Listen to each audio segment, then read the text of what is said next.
గౌరవనీయులైన incharge principal district judge మరియు chairman district legal service authority Guntur, అలాగే గౌరవనీయులైన అదనపు జిల్లా న్యాయమూర్తులకు మరియు నాతోటి శాఖ న్యాయమూర్తులకు నా హృదయపూర్వక నమస్కారాలు తెలియజేస్తున్నాను. అలాగే ఈరోజు ఈ కార్యక్రమానికి ఇచ్చేసిన గౌరవనీయులైన న్యాయవాదులకు, ఈరోజు తమ యొక్క సమస్యలను సామరస్యపూర్వకంగా పరిష్కరించడానికి ఇచ్చేసినటువంటి కక్షిదారులకు నా హృదయపూర్వక నమస్కారాలు, స్వాగతం మరియు సుస్వాగతం అండి. గౌరవ జాతీయ మరియు రాష్ట్ర న్యాయ సేవాధికార సంస్థ వారి ఆదేశాల మేరకు తక్కువ సమయంలో తక్కువ ఖర్చుతో సత్వర న్యాయం అందించడం కోసం ఈ జాతీయ లోక్ అదాలత్ను నిర్వహిస్తున్నాము. ఈ జాతీయ లోక్ అదాలత్ యొక్క విశిష్టతను మరియు ఈరోజు పరిష్కారమయ్యే కొన్ని ముఖ్యమైన కేసుల యొక్క వివరాలను వెల్లడిస్తూ ఈ సభను ఉద్దేశించి ప్రసంగించవలసిందిగా గౌరవనీయులైన ఇన్ఛార్జ్ ప్రిన్సిపల్ డిస్ట్రిక్ట్ జడ్జి గారిని కోరుతున్నాను. వేదికను అలంకరించిన గౌరవ జిల్లా జడ్జి గారికి, అదేవిధంగా సివిల్ జడ్జెస్ సీనియర్ మరియు జూనియర్ డివిజన్ జడ్జెస్కి, ఇక్కడికి విచ్చేసినటువంటి బార్ కౌన్సిల్ మెంబర్కి, బార్ అసోసియేషన్ ప్రెసిడెంట్ గారికి, అదేవిధంగా సీనియర్ మరియు జూనియర్ న్యాయవాదులకు, ఇక్కడికి విచ్చేసినటువంటి ఇతర గవర్నమెంట్ ఆర్గనైజేషన్స్ మరియు బ్యాంక్స్ అధికారులకు ప్రతి ఒక్కరికి నా యొక్క నమస్కారం. ఈరోజు మనము గుంటూరు జిల్లా మొత్తం అన్ని కోర్టు ప్రాంగణంలో జాతీయ లోకాదాలత్ను నిర్వహించడం జరుగుతున్నది. ముఖ్యంగా ఈ లోకాదాలత్ను రాజీ పడడానికి అవకాశం ఉన్నటువంటి అన్ని క్రిమినల్ కేసులు మరియు అన్ని రకాల సివిల్ కేసులని సామరస్యపూర్వకంగా పరిష్కారం చేయడం జరుగుతున్నది.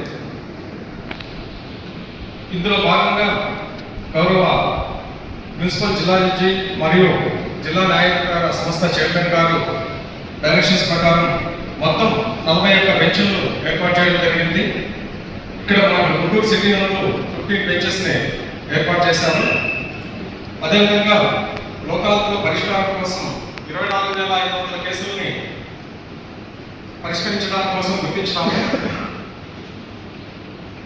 ఈ లోకాదాలత్లో 2,000 సివిల్ కేసులని పరిష్కరించాలని లక్ష్యంగా పెట్టుకున్నాము. ఇక్కడ మన కోర్టు ప్రిమిసెస్లో జరిగినటువంటి ప్రీ లోకాల్ సిట్టింగ్స్లో చాలా వరకు సివిల్ కేసెస్లో పార్టీలు రాజీ పడడానికి అంగీకరించినారు. ముఖ్యంగా మనకు ఎంపీఎస్ఆర్ గారు వారి ఆఫీస్ సంబంధించినటువంటి ఈపీ నెంబర్ 64 ఆఫ్ 22లో ఇది 2009 నాటి కేసు. ఈ కేసు నందు ఇరుపాక్షుల వారి యొక్క అధికారంతో ఆ కేసుని 2,68,60,000 రూపాయలకు పరిష్కారం చేయడం జరిగింది. అదేవిధంగా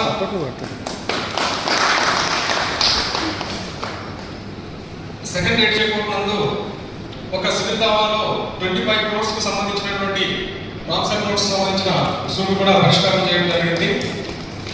ఈ విధంగా నసారాపేట నందు కూడా ఒక చెక్కు కేసు అదే మొత్తానికి దానికి సంబంధించినటువంటి కేసు కూడా పరిష్కారం అయింది. ఈ విధంగా మా జ్యుడిషియల్ ఆఫీసర్స్ అదేవిధంగా న్యాయవాదులు అందరూ కూడా సమిష్టి కృషితో ఈ యొక్క లోకాదాలత్ను చాలా కేసుల్ని సామరస్యపూర్వకంగా పరిష్కరించడం కోసం ప్రయత్నం చేస్తున్నారు. మిగతా బ్యాంక్ అధికారులు కానీ ఇతర ప్రభుత్వ రంగ సంస్థల అధికారులు కానీ అందరూ కూడా మంచి సహకారాన్ని అందజేస్తున్నారు.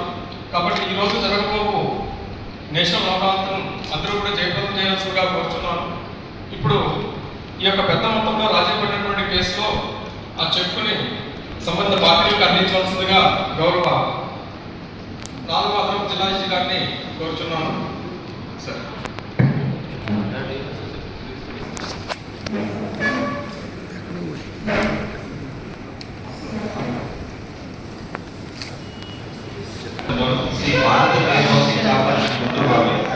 మరియు Messrs Balaji housing private limited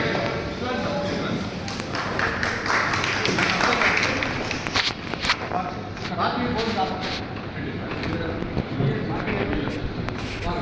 బాబు మీరు ఇట్లా రావాలి, దర్జీలు కనపడు దర్జీలు రావాలి, వెనకనండి.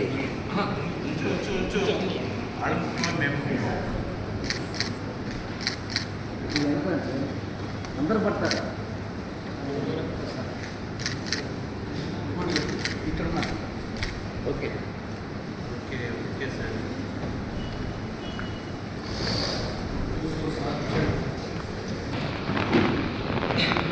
ఈ కార్యక్రమాన్ని ఇంతటితో ముగిస్తూ మరియు ఎవరైతే పెన్షన్కి వాళ్ళకి అలాట్ చేసినటువంటి ఆఫీసర్స్కి వాళ్ళకి పని ఉంది కాబట్టి తమ యొక్క పెన్షన్ దగ్గరికి ఆఫీసర్లు వెళ్తారండి. అందరూ కక్షిదారులను వెళ్ళేసి సమస్యలను సమస్యపూర్వకంగా పరిష్కరించాలని కోరుతున్నాను.